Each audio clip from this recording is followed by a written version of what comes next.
नमस्कार. हा आहे समोरचा दिसतोय हा भीमाशंकर रोड.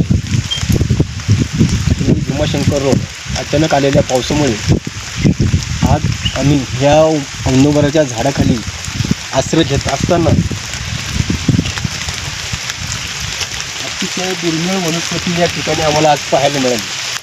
ती म्हणजे पांढरी ही वनस्पती आपण पाहू शकतो.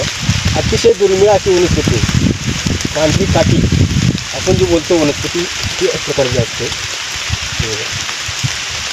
असं पान आहे तिथे. खूप दुर्मिळ अशी वनस्पती आहे. बरेच जणांचं कमेंट आलं की पांढरी जी वनस्पती आहे तिचे आपल्याला झाड दाखवा, परंतु दुर्दैवाने नशिबाने म्हणावे लागेल की आपल्याला हे औंदुबराच्या झाडाच्यामध्ये ते झाड जन्माला आलेले आहे. खूप असे गुणकारी झाड या ठिकाणी आपल्याला सापडलेले आहे. एक निसर्गाची किमया पहा. झाडाच्या वरती बघा हे झाड जन्मलेले आहे. खूप दुर्मिळ असे झाड आहे. त्याचे रिझल्ट पण आपल्याला चांगले मिळतात, त्याचा फायदा पण आपल्याला चांगला मिळतो. रामकृष्ण आहे.